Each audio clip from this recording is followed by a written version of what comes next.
ದೇವನಹಳ್ಳಿ ತಾಲೂಕಿನ ಬೆಟ್ಟಕೋಟೆ ಸರ್ಕಾರಿ ಶಾಲೆಯ ಆವರಣದಲ್ಲಿ 25ನೇ ವರ್ಷದ ಬೆಳ್ಳಿ ಹಬ್ಬ ಉದ್ಘಾಟನಾ ಕಾರ್ಯಕ್ರಮ ನಡೆಯಿತು. ಮುಖ್ಯ ಅತಿಥಿಗಳಾಗಿ ನಿರಂಜನಿಯಂ, ಬೊಮ್ಮವಾರ ಮಂಜುನಾಥ್ ಉಪಸ್ಥಿತರಿದ್ದರು. ಕಾರ್ಯಕ್ರಮದ ಬಳಿಕ ಮಾಧ್ಯಮಕ್ಕೆ ಪ್ರತಿಕ್ರಿಯೆ ನೀಡಿದ ಅವರು, ಸರ್ಕಾರಿ ಶಾಲೆಗಳನ್ನು ಉಳಿಸಿ ಬೆಳೆಸುವ ಕುರಿತು ತಮ್ಮ ಅಭಿಪ್ರಾಯವನ್ನು ವ್ಯಕ್ತಪಡಿಸಿದರು.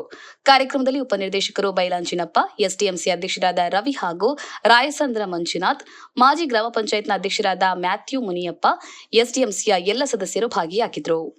ನರಸಿಂಹಮೂರ್ತಿ, ದೇವನಹಳ್ಳಿ. ಜೈ ಭೀಮ್ ನ್ಯೂಸ್ 24x7 ಇದು ಬಹುಜನರ ನ್ಯಾಯಕ್ಕಾಗಿ. ಬೆಂಗಳೂರು ಮೆಡಿಕಲ್ ಕಾಲೇಜ್ ಹಂಗ್ ನಡೆಸ್ತೀರಾ ಅಂದ್ರೆ ಸರ್ಕಾರಿ ಶಾಲೆಗಳನ್ನ ಯಾಕೆ ಹಂಗ್ ನಡ್ಸಕ್ ಆಗ್ತಾ ಇಲ್ಲ ನಮ್ಗೆ? ಇಲ್ಲಿ ಪ್ರಶ್ನೆ ಏನಂದ್ರೆ ಇಚ್ಛಾಶಕ್ತಿಯ ಪ್ರಶ್ನೆ. ನಾನು ಹೇಳಿದ್ನಲ್ಲ, ಇಲ್ಲಿ ಸಂಘರ್ಷ ಬಹಳ ಇದೆ, ಇಚ್ಛಾಶಕ್ತಿಯ ಸಂಘರ್ಷ. ಈಗ ನಾವ್ ಯಾರನ್ನ ಹೋಗಿ ಕೇಳ್ತಿದೀವಿ ಅಂದ್ರೆ, ಅವ್ನ್ ಸಾವಿರಾರು ಕೋಟಿ ದುಡಿತಿದ್ದಾನ ಆ ಶಾಲೆಯಿಂದ, ಅವನ್ನ ನಾವು ಸರ್ಕಾರಿ ಶಾಲೆ ಉದ್ಧಾರ ಮಾಡಪ್ಪ ಅಂದ್ರೆ ಅವನ್ಗೆ ಯಾವ ರೀತಿ ಆಸಕ್ತಿ ಇದೆ?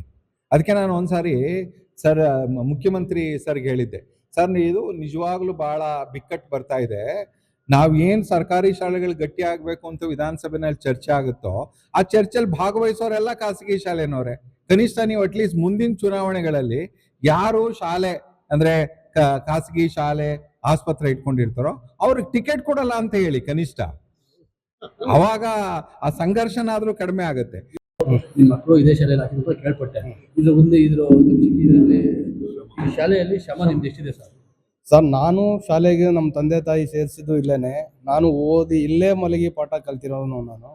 ನಮ್ಮ ಶಾಲೆನ ಉನ್ನತ ಮಟ್ಟಕ್ಕೆ ಏರಿಸಬೇಕು. ಯಾಕೆ ಅಂತಂದ್ರೆ ಕೆಲವು ಈ ನಮ್ಮ ನಿರಂಜನ ಸರ್ ಹೇಳ್ದಂಗೆ ಖಾಸಗೀಕರಣಕ್ಕೆ ಜನ ಒಲವು ಕೊಟ್ಟು ನಮ್ಮ ಶಾಲೆ 60-50 ಬಂದ್ಬಿಟ್ಟಿತ್ತು ಸ್ಟ್ರೆಂತ್.